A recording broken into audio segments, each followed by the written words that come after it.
وہ فون جو اقتدار کی علامت تھا مگر وقت کے ہاتھوں ہار گیا۔ ایک وقت تھا جب موبائل فون صرف رابطے کا ذریعہ نہیں بلکہ طاقت، حیثیت اور اعتماد کی علامت سمجھا جاتا تھا۔ اگر کسی کے ہاتھ میں بلیک بیری نظر آ جائے تو سمجھ لیا جاتا تھا کہ وہ شخص کسی بڑے عہدے پر فائز ہے۔ سیاستدان، بزنس لیڈر، صحافی اور حکومتیں سب بلیک بیری پر انحصار کرتی تھیں۔ بلیک بیری کی کہانی کا آغاز 1984 میں کینیڈا کی company research in motion RIM سے ہوا۔ ابتدا میں یہ کمپنی وائرلیس کمیونیکیشن اور پیجرز پر کام کرتی تھی، مگر جلد ہی اس نے ایک ایسا موبائل ڈیوائس متعارف کروایا جس نے دنیا کا رابطہ نظام بدل دیا۔ 1999 میں لانچ ہونے والا پہلا بلیک بیری ڈیوائس ایک انقلاب تھا۔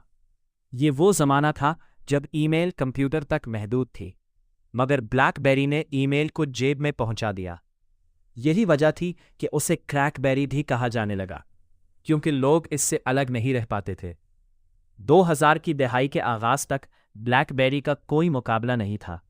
اس کا فزیکل کی بورڈ، مضبوط بیٹری اور سب سے بڑھ کر ناقابل توڑ سیکیورٹی اسے حکومتوں اور کارپوریٹ اداروں کا پسندیدہ بنا چکی تھی۔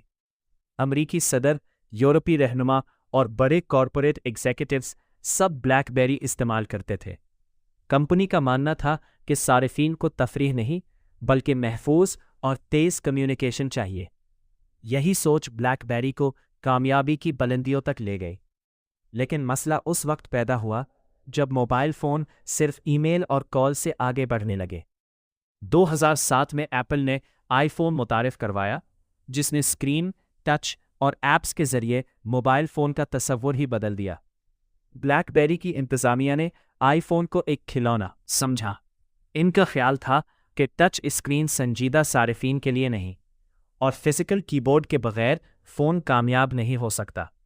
یہی غرور بعد میں کمپنی کے لیے مہلک ثابت ہوا۔ آئی فون کے بعد اینڈرائیڈ آیا اور اس کے ساتھ ایپ سٹور کلچر نے جنم لیا۔ لوگ اب فون پر سوشل میڈیا، ویڈیوز، گیمز اور تفریح چاہتے تھے۔ ادھر بلیک بیری اب بھی ای میل اور سیکیورٹی تک محدود سوچ میں قید تھی۔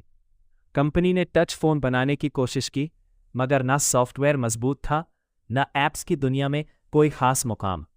ڈیولپرز بلیک بیری پلیٹ فارم سے دور ہوتے چلے گئے اور صارفین بھی۔ 2010 کے بعد بلیک بیری کی مارکیٹ شیئر تیزی سے گرنے لگی۔ جو کمپنی کبھی اسمارٹ فون مارکیٹ پر راج کرتی تھی، وہ اب اپنی بقا کی جنگ لڑ رہی تھی۔ ایک کے بعد ایک ماڈل آیا، مگر کوئی بھی صارفین کو واپس نہ لا سکا۔ کمپنی نے اپنے نام کو بچانے کے لیے اینڈرائیڈ فونز بھی متعارف کروائے، مگر تب تک بہت دیر ہو چکی تھی۔ وہ جادو، وہ اعتماد، وہ شناخت ختم ہو چکی تھی۔ بالآخر بلیک بیری نے موبائل فون بنانا تقریباً چھوڑ دیا اور خود کو سافٹ ویئر اور سیکیورٹی کمپنی میں بدل لیا۔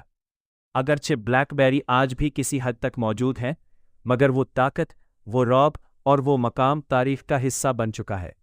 بلیک بیری کی کہانی ہمیں سکھاتی ہے کہ صارف کی ضرورت وقت کے ساتھ بدلتی ہے۔ ٹیکنالوجی میں غرور سب سے بڑا دشمن ہوتا ہے۔ صرف ماضی کی کامیابی مستقبل کو محفوظ نہیں بناتی۔ اگر بلیک بیری جیسا محفوظ اور طاقتور برانڈ وقت کے ساتھ خود کو نہ بدل سکا، تو کیا آج کے بڑے ٹیکنالوجی ادارے واقعی زوال سے محفوظ ہیں؟